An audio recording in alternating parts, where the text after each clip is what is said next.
Alam niyo, may isang kwento, isang anak na nagmamayabang sa kanyang daddy dahil siya nagbibisikleta.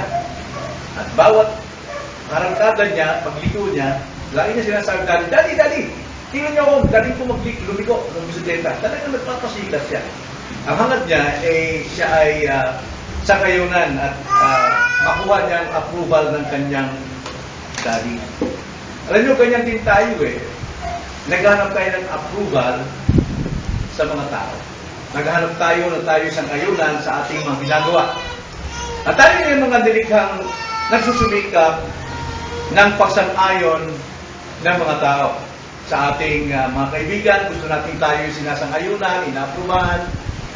Sa ating mga magulang, gusto natin tayo iprubahan at tayo ay hangaan, minsan, sa ating mga ginagawa. Subalit, higit nating pagsumikapan ang approval ng Diyos. Ito ang pinakamahalaga sa lahat. Maaring ikaw ay buong mundo lang mahanga sa iyo. Dahil sa iyong kagalingan, dahil sa iyong angking taglay na katalinuhan, ngunit kung wala ang approval ng Panginoon, wala kanyang pagsang-ayon, walang kabuluhan ng lahat. Sabi nga sa banal na kasulatan, makinuman lahat ng kayamanan o approval sa buong daigdig. Kung ang kaluluwa mo naman ay naliligaw, ay wala pong kabuluhan ng lahat ng bagay. Kaya sa gabing ito, tignan natin ang 2 Timothy chapter 2 upang tignan natin ang ipinahayag ng kasulatan ng Diyos, kung sino ang hindi at kung sino ang sinasang-ayunan ng Diyos. Habang tinitignan natin ang 2 Timothy chapter 2 verse 15,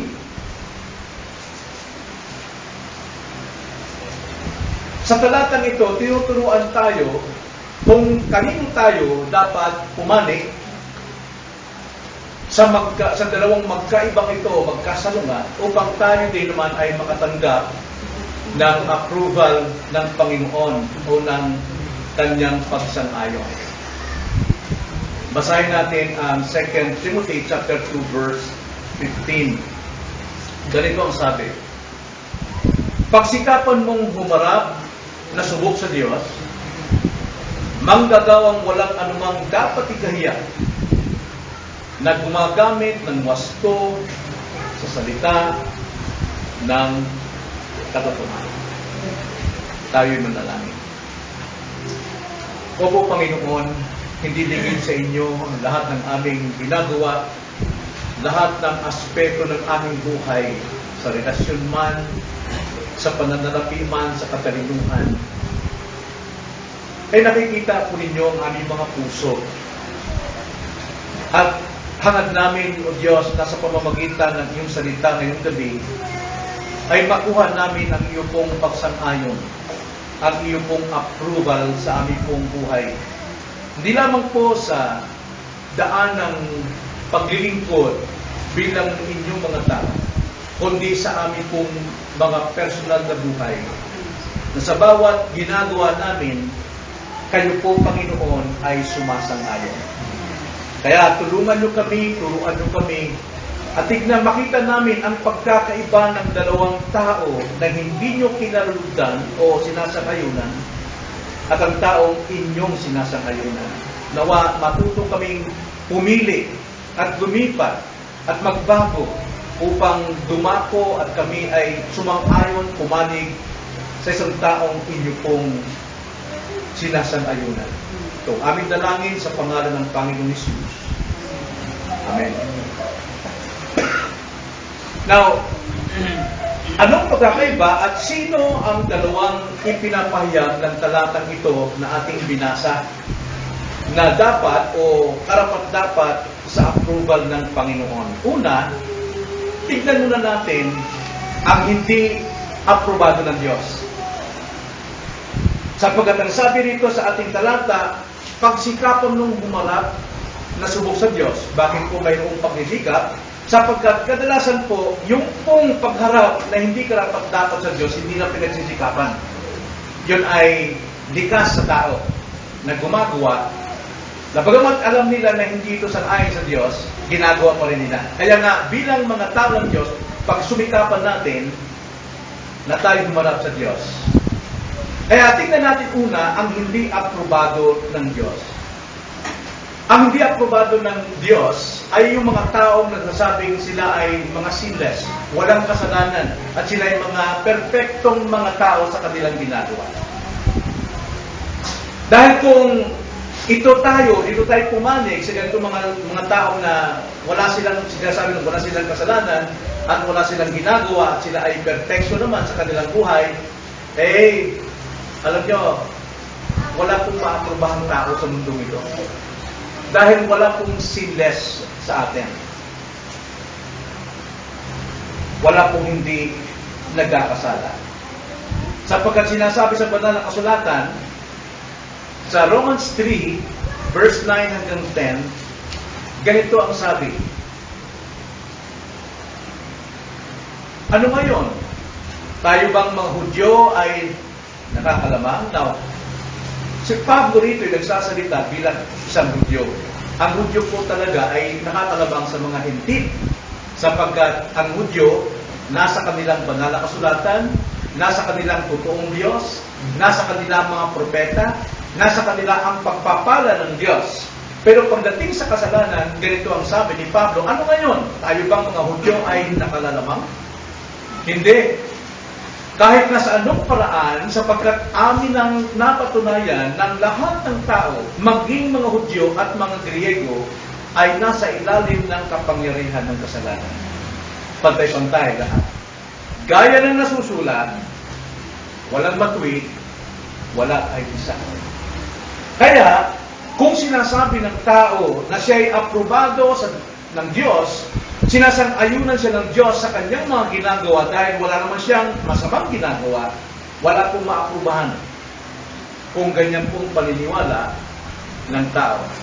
Sapagkat 1 John 1:8 and verse 10, ganito palagi ang dapat nating alalahanin. Unang Juan 1:8 hanggang versikulo 10. Kung sinasabi natin tayo walang kasalanan, dinadayan natin ang ating sarili at ang katotohanan ay wala sa atin.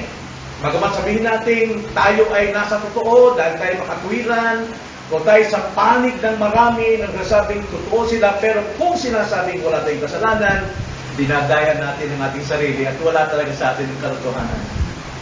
Then verse 10, ito pang mas mabigat sa mga tao na nagsasabing, wala akong ginagawa masama, kaya aprobado ko sa Diyos. Verse 10, kung sinasabi natin tayo hindi nagkasala, ginagawa natin siyang sinungaling. Ginagawa natin sinungaling ng Diyos. At ang kanyang salita ay wala sa atin. Nagsasabing tayo ay walang ginagawang masama, at tayo na ang aprobado ng Panginoon. Sa totoo, wala sa atin ang salita ng Diyos. May kasabihan nga na sinasabi, perfection ang siyang ating layunin. Dapat talaga yung ating layunin. Pero higit ang kapatawaran. Sapagkat ito ang ating kaaliwan na tayo mapatawad. Tayo nagiging mabuti lamang sa harapan ng Diyos kapag tayo ay humihingi ng kapatawaran. Kaya, ang hindi aprobado ng Diyos ay ang mga taong nagsasabing wala silang kasalanan. Sila'y mabuting mamamayan, sila'y mabuting asawa, sila'y mabuting anak. Pero kung wala ang salita ng Diyos sa kanila at hindi na pinapamumuhay, hindi po aprobado ng Panginoon.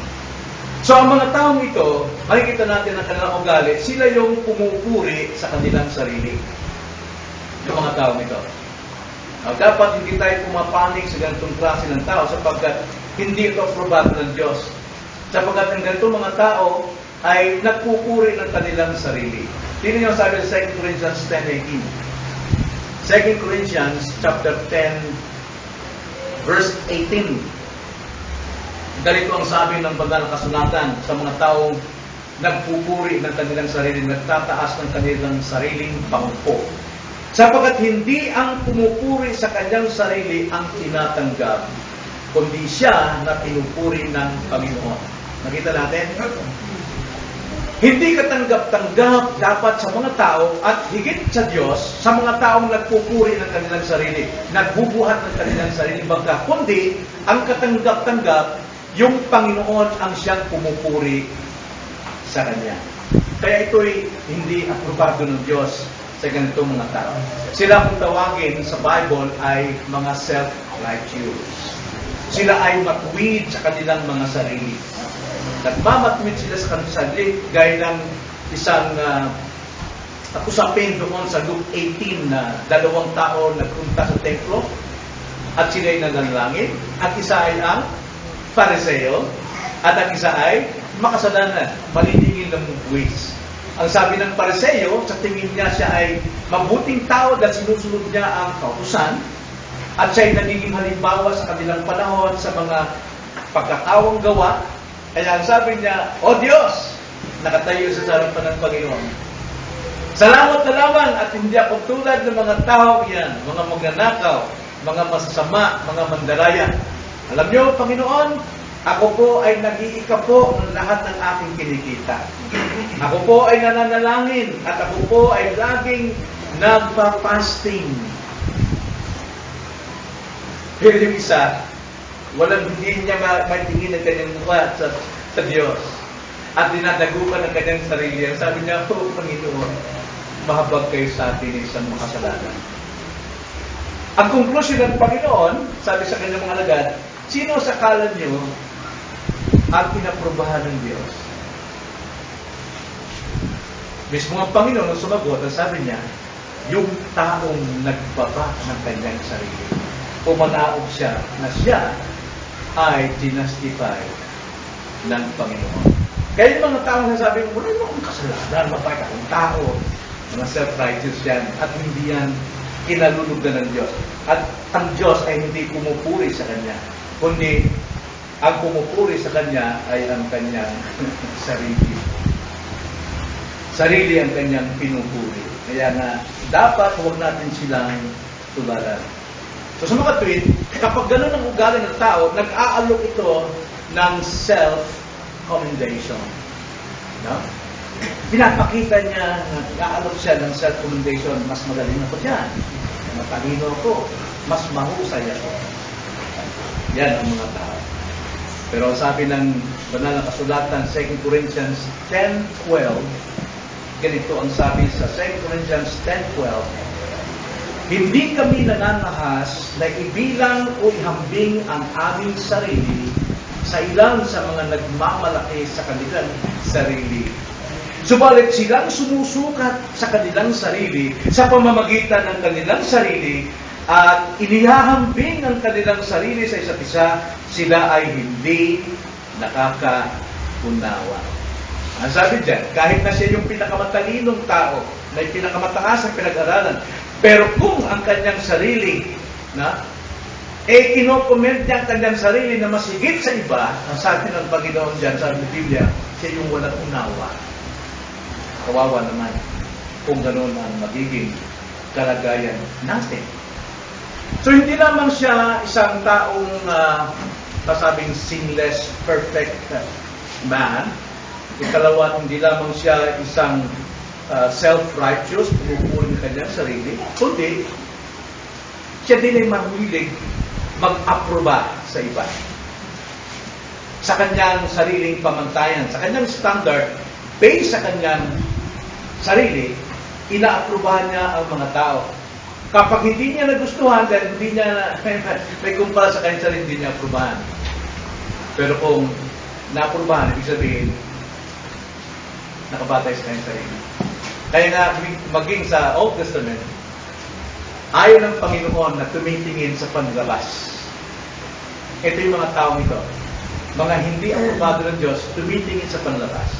Sa panahon ni Samuel, nung piliin ni Samuel ang magiging hari ng Israel, meron si David na mga kapatid, marami, at mga matitipuno, wapong lalaki, mga sangkat, lalaki ng braso, mga warrior talaga. Ang sabi ni Samuel, wow, eto na siguro ang magiging sunod na hari dahil siya ay matipuno, si Abinadab. Magaling siya, talagang ginto ang kanyang buhok, at napakahaba ng kanyang buhok. Gwapong-gwapo. Pero sabi ng Panginoon, Samuel, hindi ko yan hinirang at pinili. Ang tao tumitingin sa panlabas na anyo, pero ako tumitingin sa puso. Ganun po yung mga tao ito na mga hindi na-aprobahan ng Diyos, tumitingin sa panlabas. Tumitingin sa panlabas. Nagpapayo sa panlabas. Hindi patay sa kalooban ng Diyos. Hindi patay sa kalooban ng Diyos. Tulad ng mga Pariseo, mga Pharisees. Sila tumitingin sa panlabas na anyo. At ang mga Pariseo ito, tila sila'y matwid. Pero sa loob nila, puno sila ng kasamaan. Pero mo, sinong hindi hahanga sa kanila? Sa time na yon ng Panginoong Hesus. Yung kanilang kasuotan, talagang nanginintab at talagang ang ganda at mamahalin ng kanilang mga kasuotan. At ang kanilang anyo, ang kanilang ayos talaga, luluhod ang mga tao kapag sila'y nakasalubong. At lalo pag nalaman na siya isang Pariseo, isang leader ng relihiyon, hahalikan pati ang kuko ng kanyang indalaki ng kanyang paa, hahalikan ng kanyang singsing, dahil ang tingin talaga ng mga tao, banal, at siya ay matuwid. Pero ang sabi ng Panginoon, sa harapan ng kanyang mga alagad, huwag kayong tumingin sa panlabas na anyo. Kaya ang sabi ng Panginoon sa Matthew 23, 27, 28 sa mga Pariseo. Hindi sinabi ng Panginoon, hindi sinang-ayon ng Panginoon, good! Mahusay na mga lingkod ko. Hindi sinabi niya. Ang sabi ng Panginoon sa kanila, kahabag-habag kayo. Kahabag-habag kayo, mga eskriba at mga Pariseo, mga mapagkunwari, sapagkat tulad kayo sa mga pinaputing libingan na magandang tignan sa labas, ngunit sa loob ay puno ng mga buto, ng mga patay at ng lahat ng uri ng karumihan. Gayon din naman kayo na nasa labas ay mistulang matuwid sa mga tao, ngunit sa loob ay puno kayo ng pagkukunwari at kasamaan. Pero tayo bilang isang tao mananampalataya, hindi tayo babatay sa panlabas, kundi bumatay tayo sa salita ng Diyos.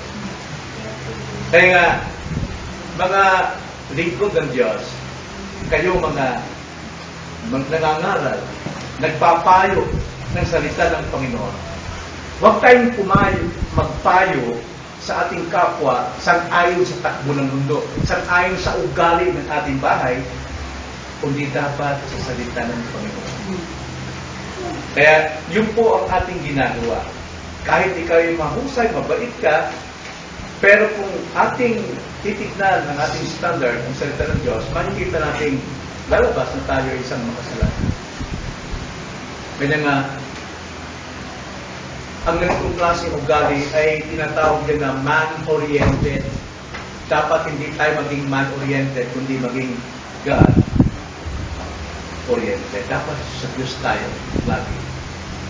Kaya nga, dito sa ating talata, mayroong pahiwatig sa salita ng ni Pablo ito, pagsumikapan mong humarap na subok sa Panginoon, sapagkat karaniwan na, very common na ang takbo ng panahon ito na ang mga tao ay nagmamatwid sa kanilang sarili at hindi ito aprobado sa Diyos. Kaya ngayon, tignan natin yung kalawang uri ng tao ang aprobado ng Diyos. Makikita natin, dalawang katangian ang makikita natin sa isang aprobadong tao. Bagamat ang context dito ay tumutukoy sa mga ngaral, sa mga lingkod ng Diyos sa templo, pero it can be applied also sa lahat ng Kristiyano. Dahil kung dito ay tinuturuan ang mga lingkod, ang mga ngaral, na dapat hindi sila maging mapagkunwari, how much more sa bawat kaluluwa na ang kahantungan ay kapahamakan. Kung sa salita ng Diyos ay dapat maging maayos, eh lalo na sa ating pamumuhay. Kaya nga, bagamat ito'y tumutukoy sa mga pastor o mga preachers o mga servants of God, ito'y tumutukoy sa lahat ng Kristiyano. Tingnan nyo ang sabi sa verse 15. Una, pagsikapan mong humarap, nasubok sa Diyos, manggagawang walang anumang dapat ikahiya, na gumagamit ng wasto sa salita ng katotohanan. Ang ipinapahiwatig dito ay ano? Anong pinapahiwatig dito sa isang taong aprobado ng Diyos? Ang ipinapahiwatig dito sa talatang ito ay isang taong masipag. Isang taong manggagawa. Kaya nga, dahil sa husay at kasipagang gumagawa ang isang lingkod sa karera ng Diyos, siya ay aprobado sa Diyos. Masipag po kailangan dito. Ngayon, kung sa ating pansariling buhay, kung wala tayong kasipagan, nanganga tayong gutom. Inaprobahan ng Diyos na dapat maging masipag tayo sa ating buhay, sa trabaho, sa ginagawa natin para tayo kumita. Pero at the same time, dito sinasabi, ang taong inaprobahan ng Diyos ay yung taong manggagawa, gumagawa, nagtatrabaho, taong masikap, diligent. Diba? Ang sabi dyan sa Ingles ay diligent. To be diligent. Basahin natin sa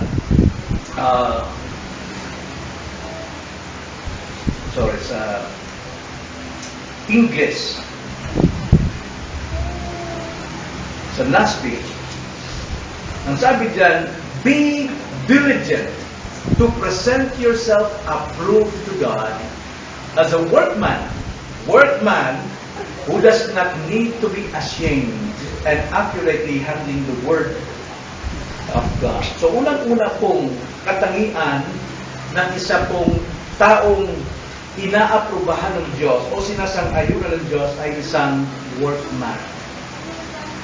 Isang taong gumagawa, masikap. Kung atin titignan yung diligence dyan sa Bible Dictionary, sa Vines, ang pagkakasabi dyan ay ito nagpapakilala ng agarang paggawa ng isang bagay. Hindi lang yun, ibinibigay ang sarili ng buong sikap sa kanyang ginagawa. Kumbaga, sa atin sa trabaho, pag may inutos ang ating amo, itong gawin mo. Hindi ka gagawa ng sarili mo. Hindi ka gagawa ng kung anong ginagawa mo. Gawin mo agad, ibigay mo ang buong lakas mo doon sa ipinapagawa sa'yo. Yan ang tawagin diligent. Kahit na masipag ka sa ibang bagay, pero hindi ka tumutupad sa ipinapagawa sa'yo, hindi ka diligent, hindi ka aprobado. Ganon din sa mga mangangaral. Kung sinabi ng Panginoon na be diligent sa pag-aaral mo, bigay mo ng buong buhay sa pag-aaral. Ibigay mo. Kung sa trabaho, ibigay mo ang buong sarili mo na sundin ang ipinapagawa sa iyo. Kahit marami ka pang nagawa na ibang bagay, pero hindi ka sumusunod sa itinakda sa iyo, ang sabi sa ating banal na kasulatan, hindi ka diligent, hindi ka masikap ng tao, kundi gumagawa ka ng sarili mong estilo. Kaya na dumadami ang relihiyon eh.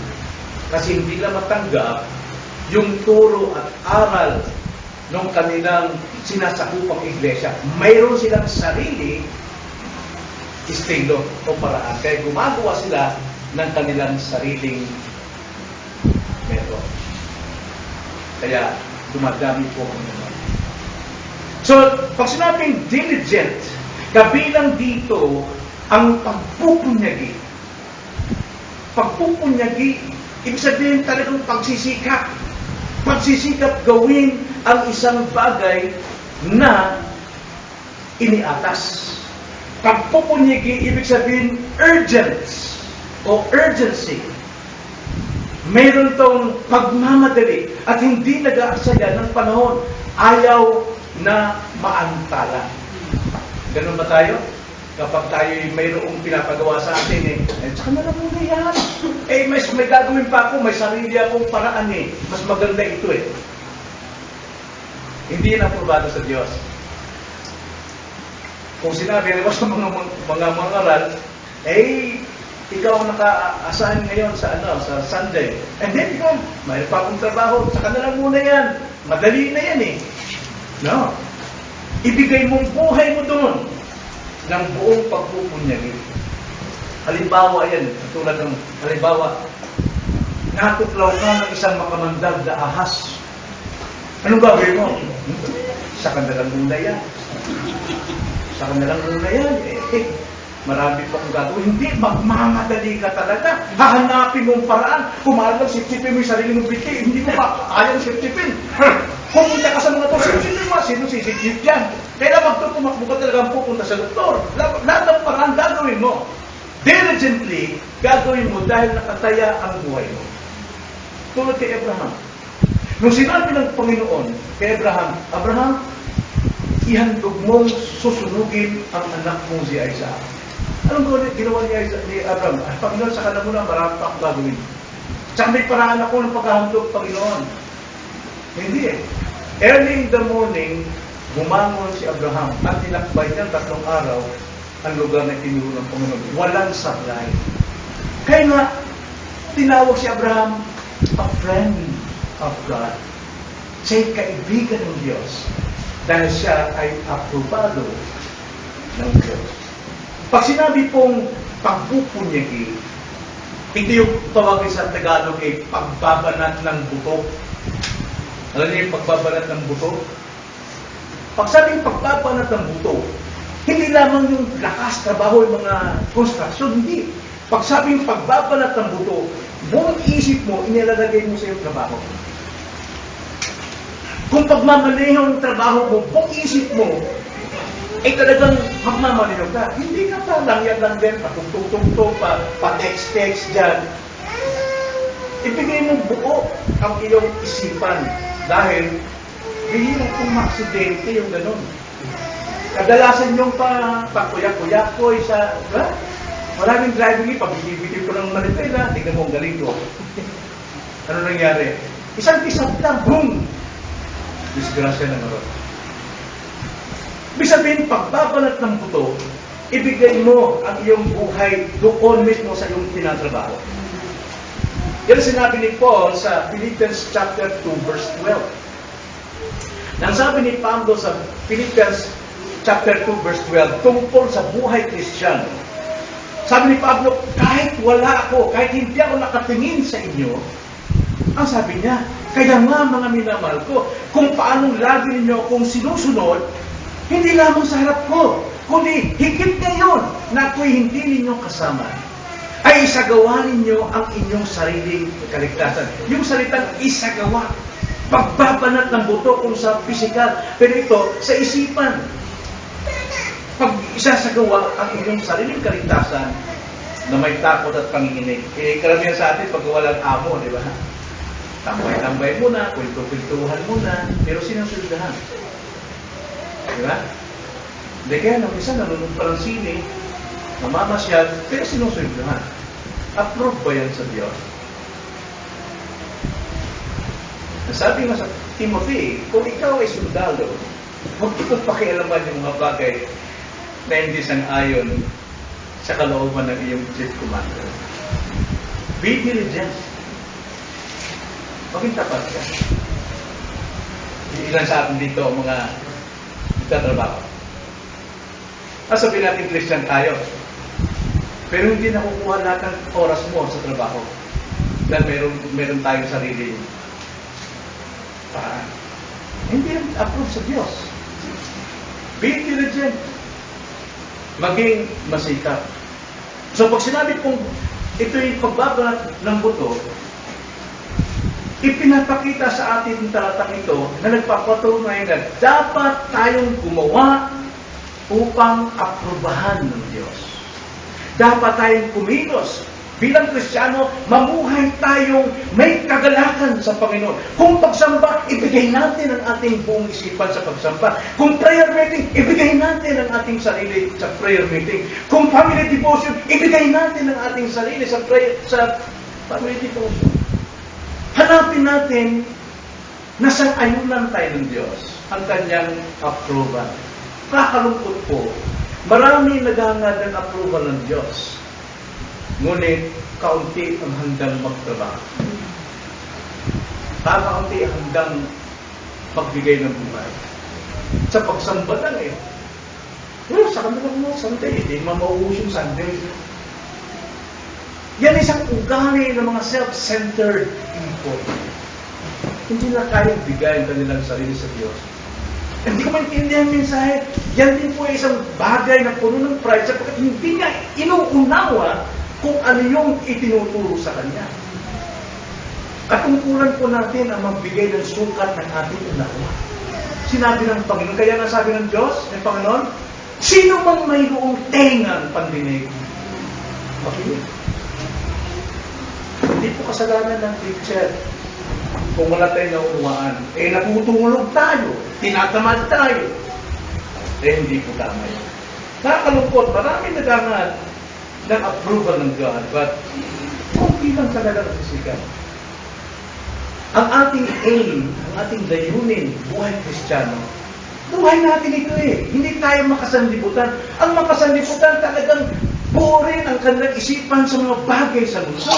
Pero bilang Kristiyano, dapat focus din ang ating aim sa buhay nito. As a Christian, mamuhay tayo nakalugod-lugod sa Diyos. Be diligent na tayo maglingkod sa Kanya. Tularan natin si Pablo. Ang sabi ni Pablo sa 2 Corinthians chapter 5 verse 9.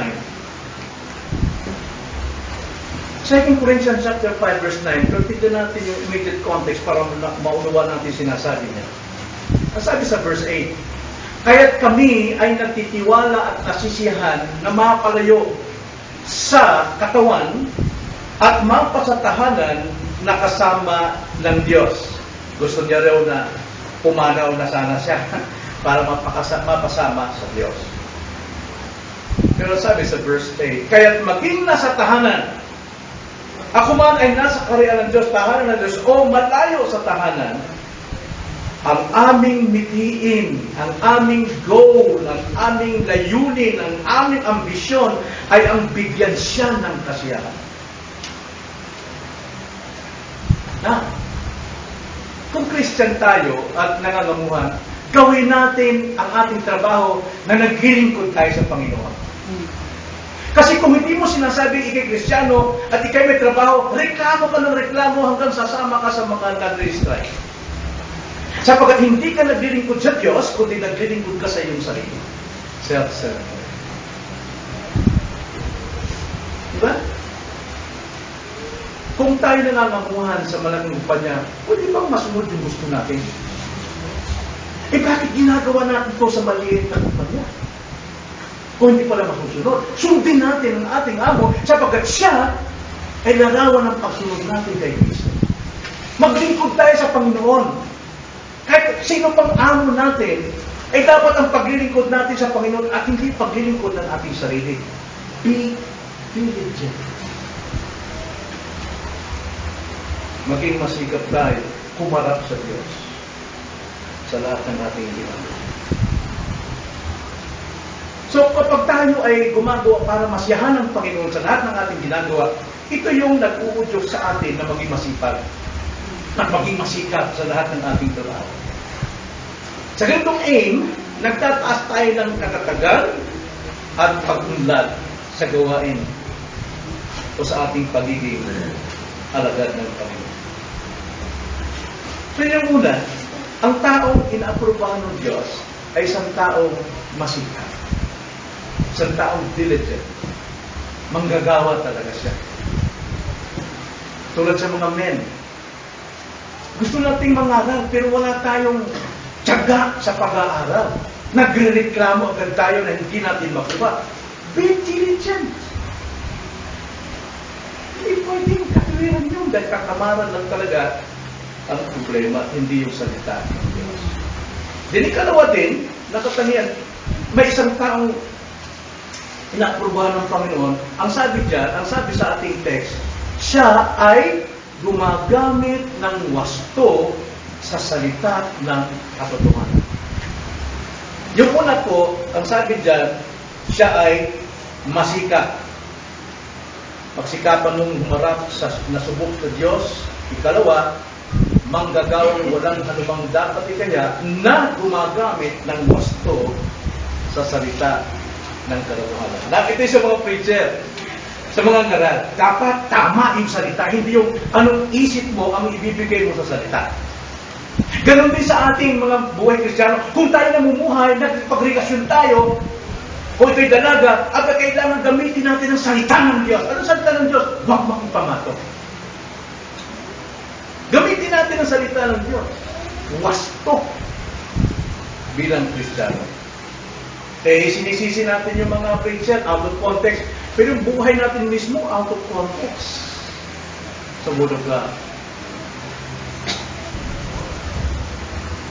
Nung Sunday, may nagsabi, Pastor, di ba pwedeng mag-preach kayo na hindi nagagalit? Bakit?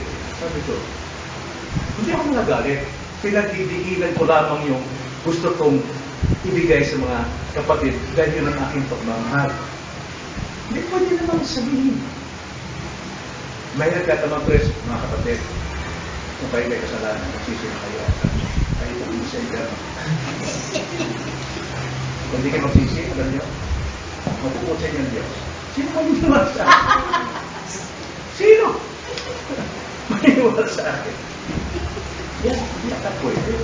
Pero sabi ko, ano kaya itong nagtanong sa akin, hindi kaya mainitin ang ulo niya sa bahay? Hindi kaya sinisipa yung mga tiring, mga pusa. Hindi kaya tinuturo yung mga anak, hindi kaya nagsasalita sa kapitbahay, napakasama ng ugali ng kapitbahay. Madali tayong maghanap ng kapintasan, pero buhay natin out of context. Out of context.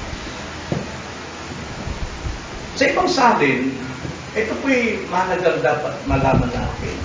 Yung salitang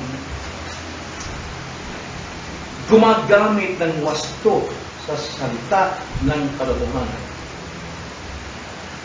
Sa American Standard Bible, ang pagkakasabi dyan, handling accurately the Word of God. Sa King James, ano sabi sa King James sa inyo? Rightly dividing the Word of God. Sa NASB, handling accurately. Sa ASB, handles aright.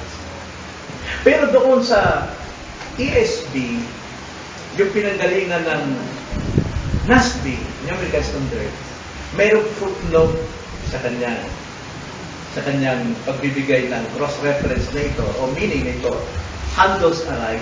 Ang footnote niya ganito, holding a straight course in the word of truth. Pananatili sa matuwid na landas ng katotohanan. Pero, sa homiletics, ang ibig sabihin dyan, para sa homiletics, tama ang pagdadala ng salita sa mga pinapangaralan. Hindi out of context, hindi twisted, hindi perverted. Yun po ang ibig sabihin. So, paano natin makuha yung meaning ng salita kung hindi tayo diligent sa pag-aaral? At paano rin tayo as Christian ay pamuhay nating love your enemy kung hindi natin sinusuri at minamahal ang salita ng Diyos? Ang sabi ng Panginoon sa John 14:21, whoever has my law and obeys them, they are the one who loves me. Now, sabi mong, mahal mo ang Panginoon, tapos hindi mo ginagawa ang kanyang salita, out of context. Hindi po maganda. Kaya nga, kung sa King James, rightly dividing the Word of God, parang sinasabi, yan ang homiletics. Kailangan tama ang pag-divide ng Word. Hindi po yun ang ibig sabihin, kundi rightly handling the Word of God. Bakit po? Kasi marami po ang naliligaw ng pangangaral at pagbibigay ng interpretation and application dahil wala pong sikap na mag-aral. Wrong interpretation leads to wrong application sa buhay. Kaya ang sabi nga ni Peter sa kanyang sulat, 2 Peter chapter 3, ang sabi niya, maraming naliligaw na mga preachers at mga Christian sa sulat ni Pablo. Dahil si Pablo, ang kanyang sulat ay napakalalim dahil si Hebreo siya. At magaling siya sa Greek. At dahil sa bigat ng salita ni Pablo, maraming naliligaw, marami ang mali ang interpretation at mali ang application. Bakit? Anong problema? Basahin natin ang sabi ni Peter. Ang sabi ni Pedro sa 2 Peter chapter 3 verse 16, ganito ang sabi niya. Gayon din naman sa lahat ng kanyang mga sulat, tinutukoy ito kay Pablo sa kanyang mga sulat, na sinasabi sa mga iyon ang mga bagay na ito. Doon ay may mga bagay na mahirap unawain talaga. Mahirap unawain. Pero hindi sinasabing hindi kayang unawain.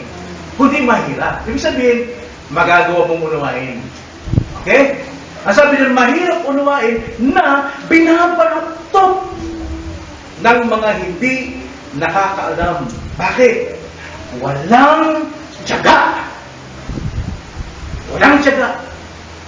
Gaya rin naman ng kanilang ginagawa sa ibang mga kasulatan sa ikakapahamak din nila.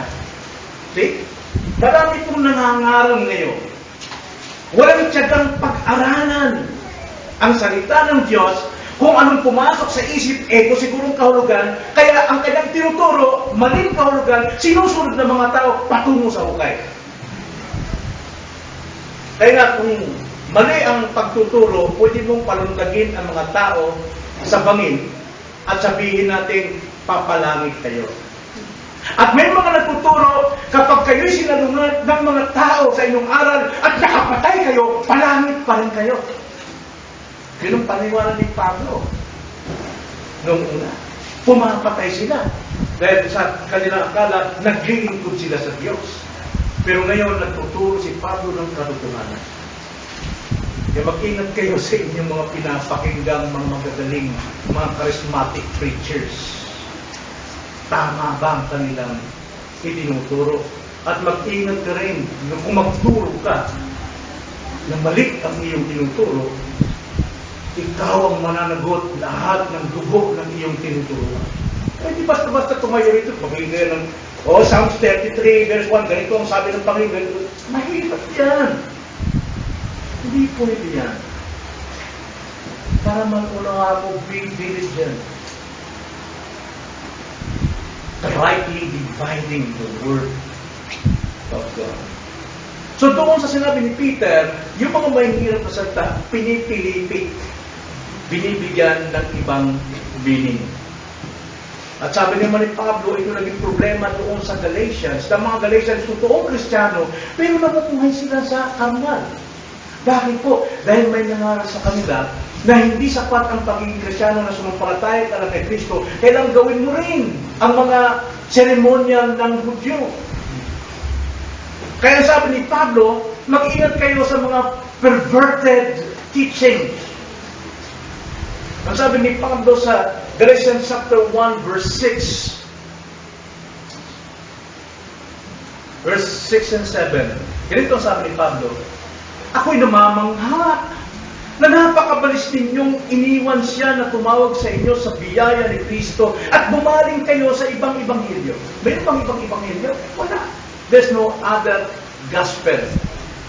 But instead, pinervert nila, binabaliktad nila. Kaya sabi sa verse 7, hindi sa may ibang ebanghelyo, kundi mayroong ilan na nanggugulo sa inyo at nagnanais baluktutin ang ebanghelyo ni Kristo. Kaya sabi sa verse 8, sumalit kami, kahit kami, o isang anghel mula sa langit, ang mangaral sa inyo ng ebanghelyo na iba sa aming ipinangaral sa inyo, ay hayaan siyang sumbain. Ganyan po kabigat ang mga ngaral. Hindi ito basta hinahangad lang para sumikat, tumayo, para makilala. kundi dapat approved by God. A workman needeth not to be ashamed, but approved by God. So hindi pwede yung pinipilipit, sabi ni Peter, at hindi rin pwede yung pinipervert, binibigyan ng ibang kahulugan. At lalong hindi kung kukuha ka ng text out of context. Dapat, hindi, kailangan rightly dividing or rightly handling the word of God. Kaya na dapat lang na, una-una talaga, kapag nangaral tayo, lalo pag bibigay application sa mga listener, dapat ang una pong application sa sarili. Dapat ang salita ng Diyos muna ang mag-tweet sa buhay ng mga ngaral. As a Christian, kung tayo magpapayo, sigurado gawin natin na tamang buhay natin sa salita ng Diyos. Tamang practices natin sa bahay. Bago tayo magpayo sa ibang bahay. Tsakin natin na hindi tayo out of context. James 1:21, ganito ang sabi ni Pablo. Para may apply natin ang salita ng Diyos sa ating sarili muna, ang sabi ni James chapter 1 verse 21, kaya't alisin ninyo lahat ng karumihan at ang nalalabing kasamahan at tanggapin ninyo na may kaamuan ang salitang itinanim, na may kapangyarihang magligtas ng inyong mga kaluluwa. Ibig sabihin nun, tanggapin ninyo, ibig sabihin, ipamuhay ninyo muna ang salitang inyong natanggap. Halimbawa, magpipreach tayo, mga kapatid, alisin natin ang mga bisyo. Kung ikaw may bisyo sa sarili,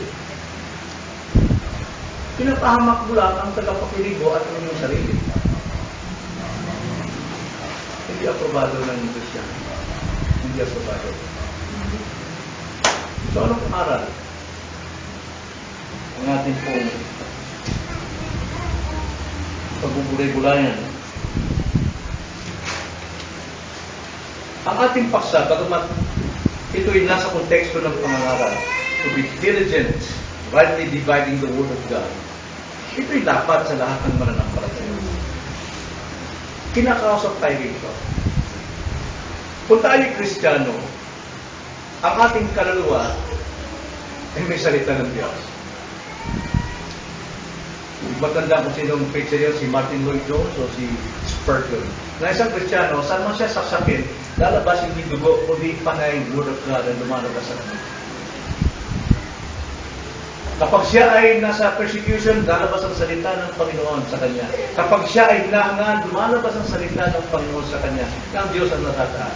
Kapag siya nagpapayo, salita ng Diyos ang kanyang pinawan. Lahat ng dugo natin ay salita ng Diyos. Kaya nga, apply ito sa lahat ng Kristiyano na maging masikap humarap sa Diyos. Na walang dapat ikahiya and rightly handling the word of truth na nasa atin. Dapat pagsikapan ang pagsang-ayon ng Diyos sa ating mga plano, sa ating mga desisyon, sa ating mga pakikipag-usap, sa ating buhay, sa ating trabaho, lahat yan, sa ating pamilya, sa ating mga anak, dapat hanapin natin ang pagsang-ayon ng Diyos, ang kanyang approval. Dapat pagsikapan ang pagsang-ayon ng Diyos sa ating mga ginagawa. Sinasabi, iniisip, lalo na pagdating sa pagsamba. Diyos ba ang naluwalhati? O kailan tayo sumasamba dahil mayroon tayong hangad? Mari makipagkita ka lang doon. O di kaya kung ano lang gagawin. O di kaya baka umya, lunch lang ang pupuntahan. Huwag naman sana. Tayo isasamba dahil mahal natin ang Diyos. Nakafocus tayo sa Kanya. Ang salita niya ang ating ipinamumuhay. Lumalabas sa ating labi, lumalabas sa ating paningin, lumalabas sa ating damdamin, ay ang salita ng Panginoon upang maging approved tayo ng Diyos. Eh bakit hindi mo hanapin ang pagsangkay ng Diyos sa lahat ng bahagi ng iyong buhay? At bakit pinipilit mong aprobahan ka ng mga tao? Pero kailangan din natin maaprubahan ng mga tao dahil walang tatanggap na kontrata sa iyo pagka hindi ka aprubahan. Pagka nag-apply ka ng trabaho, resume mo, kailangan gawin mo talaga lahat ng Diyos ang unang naluwalhati ng sa ganon, i-aprubahan ka rin ang iyong ina-applyan. Pero ibig sabihin, sa buhay natin, dapat pagsamahin ng Diyos ang nauna. Dahil yun ang ating chief end to glorify God and to enjoy Him forever. Kaya kung ikaw ay manggagawa din, dapat masikap. Masikap mag-aral. Masikap magbasa. Masikap magbulay-bulay. Masikap manalangin. Masikap magturo sa pamilya. Masikap magturo sa asawa. Masikap ipinamumuhay ang salita. Hindi pwedeng sabihin, meron akong bisyo, mahirap kang galit. No, pag ginusto mo yan, dahil sinunod mo ang salita ng Diyos, matatapos yan.